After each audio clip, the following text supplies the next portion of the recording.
Evening everybody, this is Mike with a quick review on the new Sideshow Collectibles premium format statue. This just arrived at my doorstep today, and I was fortunate enough to take it off the hands of another fellow collector, Edwin. I don't know if you'll ever watch this, but I appreciate you giving it up, man. I'm sorry you had to let it go because it turns out that this thing is actually pretty awesome. Looks like Sideshow has done it again after a string of sort of what seems like some misses. They seem to have hit on the past few. I think from Batgirl to Lobo, and seems like even the latest Jean Grey picks so far look good. So. Good on Sideshow. Looks like they've cleaned up some of the QC issues, and hopefully that continues because there's some great pieces on the way. So anyway, this is the Doom, the Dr. Doom premium format statue, and so far it looks pretty good, guys. From what I've seen, I've sort of looked over it a few times and put it together in the different ways that it can be displayed, and I'll just sort of rotate it around here so you guys can see all the different sides and get a chance to look at it. So as you can see, I was able to pick up from this particular collector. He had an EX, and so I was fortunate enough to take that off his hands, and so you can see there it came with the exclusive ray gun. I'm not sure, I said in a post on some of the group pages that I wouldn't be displaying it with the ray gun, and I'm not so sure that's the case or not. I'm still trying to decide, so we'll see. I kind of like to let the statues sort of run with the different poses for a couple days and then sort of decide which ones I like most. So so as you can see here, and if you've watched the Sideshow assembly video, you'll know, yes, so the ray gun is sort of the main thing here. That's the exclusive piece from the regular. You get two swap out portraits, so and I'll swap that out for you guys real quick. What I can tell you right off the bat is the quality of the piece itself is very good. It's lighter, it's light, maybe light-ish is the better term. But it certainly doesn't feel cheap. So the base itself is not incredibly, I don't know, dynamic, I guess is probably the right word.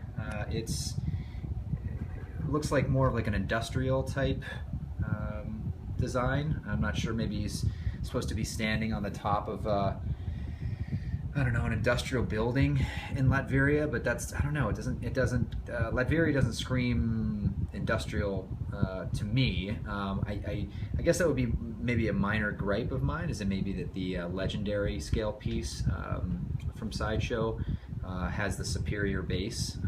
You can see that online. I believe that's it's more of like a not a gargoyle. I think it looks like some kind of a bird that he's sort of standing on. Similar pose, obviously, but yeah. So, but it's certainly not bad.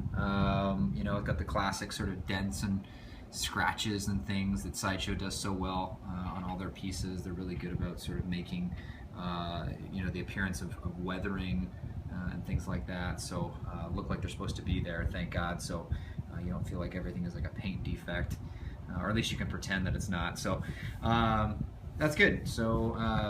So yeah, that's the base. Not crazy heavy, but sturdy enough. That's the other thing I should probably mention. It's a good segue. This piece feels sturdy.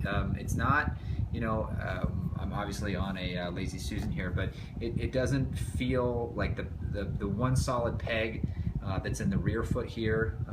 It's got a bigger peg in the heel and then a smaller one. I believe I've taken off, but there's, anyway, I'm pretty sure it's a smaller peg in the front of the foot and then a larger peg in the back.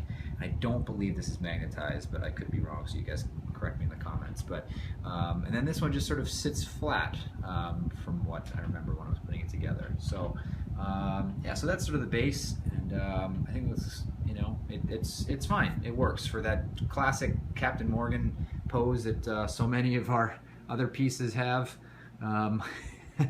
Yeah, it works. So it's certainly not the most dynamic pose, but it's certainly great, as I'm sure some of you guys will agree. It's certainly good for displaying as far as space is concerned. So that's good. As far as the other mixed media, I can also tell you that that has worked out very well in this piece too. So from obviously the fabric with his actual costume and the cape itself, and we'll get into the cape in a second, to the actual hood, which is a separate piece, to sort of the attaching medallions up here that sort of keep the cape in place. The belt itself, you know, it's probably not real leather. It might be, but it's a nice facsimile if it's not. And then, you know, the different pieces that are on there, including not only the gun that goes in the exclusive hand, but the actual separate gun that goes in the holster itself. So and there it is here. So once again, that's a pretty cool. Certainly not. I guess it somewhat is necessary, considering the fact that I guess to display it with the exclusive hand, you'd want it to be able to be removed. But you know, it's kind of nice that they decided to include a fully articulated and detailed. I shouldn't say articulated, but a detailed replica of the same gun that's in his hand for the exclusive. So that's good. Very nice, actually, and it, you know, feels good. It's definitely it's got some weight to it, which is nice. The other original hand is here. Let's try to get this here. So you know, nice. Another detail that I kind of like is the chainmail accents that go throughout the piece. I think that's a nice touch. You can see some of it. I'll see if I can maybe get in here and so you can see. I'll manipulate the light a little bit to see if you can see some of this and maybe move the piece around. So you can see there on his arm, underneath the armor, the chainmail is underneath there. And it's not real chainmail, but what they've done, so it doesn't necessarily move or anything, but it's a really nice effect that they've created on there. So that's cool. I really like that. And the detail on the belt buckle is really good too. So yeah, I guess I can show you guys the sort of the classic face sculpt too. So why don't I take this off here real quick. And as some of you guys might have watched the Sideshow video on how to properly assemble this piece, you need to put on the hood first before anything, so that you can then replace the different heads and then prop this back up. Now I will say I saw a couple people say that the magnets, I'm not sure if they were referring to maybe the heads or not, but this one does feel a little bit shaky, so that's somewhat of a concern. It's not like it's going to fall out, but it doesn't necessarily, like, I'm sure, you know, for those of you that have plenty of other statues, it definitely doesn't feel like super solid or like sunk in. So, but once it's there, I mean, it's not going to move. I'm definitely not afraid of the thing actually falling out. So it's just, but yeah, so it looks good. Both portraits are very well done. I think one of the biggest or best parts about it is the eyes. That's a great shot right there. So you can sort of see they did a really good shot with the eyes. They've been, you know, outside of some of their issues with Catwoman, I think the eye department, whoever's handling the eyes over at Sideshow, I think is really doing a great job. So I'll get out of the shadow here. There you go. Yeah, really good stuff. So let me pan over some more details of the piece here. You can see some battle damage that's not super prevalent across the piece itself. There's some couple nicks in the armor and things like that, and I'm kind of hoping and praying that that's intentional. If you guys have a piece and those aren't there, you let me know. I will contact Sideshow. Oh, that is one thing I was going to say. I did look over. I think this head may have some paint defect. It's hard to pick it up here, but on the top in some light, there's a little bit there, and then I believe I've got an actual paint thing right there. Right by my, if you can see, right by my thumbnail, right on the tip there. That is definitely a paint defect. Fortunately, it's covered by the hood. And I don't know if I care enough to well, maybe I will. Maybe I'll send them an email. Maybe they'll send me out a new head. But it's certainly not noticeable until you pull the actual cape back. Let me close up on these guys real quick just so you can see them. But really sort of very cool attachments for the cape itself. And now that I've mentioned the cape, yeah, why don't I get into that really quick, and then we'll wrap this up.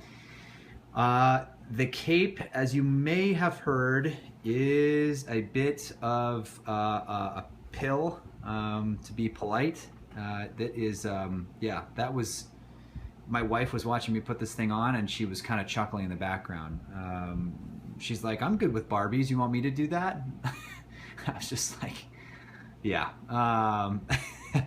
So, but it takes a while. These holes and these things that these fit into, what I can tell you, if you're assembling this thing and you're having some trouble, you really want to manipulate the cape to how you want it before you actually place it over his shoulders.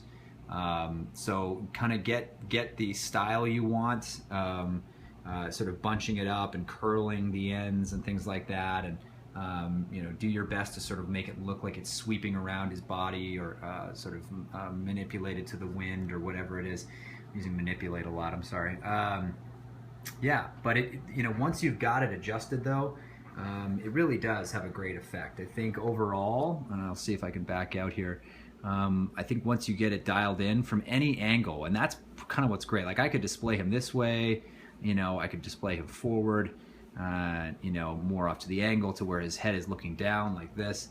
And I think, you know, any of it really does look pretty great. So, and the cape really does add a great effect to it. He's got, I mentioned this to one other person, this piece has presence. What it lacks in sort of dynamicism, I'm saying that incorrectly, but I think you guys know what I mean.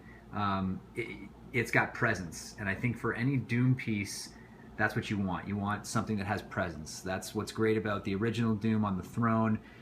For those of you that have them, congratulations. Many of us are jealous.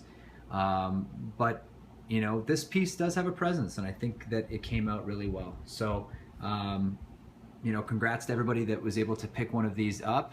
I really don't think, if you're on the fence, I can honestly confidently tell you, I was thinking about it for a long time, and I'm kind of glad that I jumped on this fellow collector's pre-order that he allowed me to take over for him, and because it turned out really well. And you know, to that gentleman, man, I hope you were able to pick one up in the future, because I really think it's worth it. It's a great piece if you're looking to add the character to your collection. So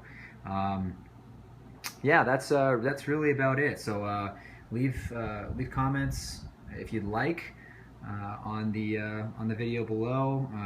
You obviously can like or dislike. Either way, I'll take the comments and the criticism constructively. So yeah, I hope this has been informative, at least to a small degree for some people, especially if you're on the fence about maybe picking one up. You can certainly, I think, find the regular on Sideshow's website, and I believe even on some Facebook groups. Some people are selling their exclusives, but most likely at a premium. So good luck with that.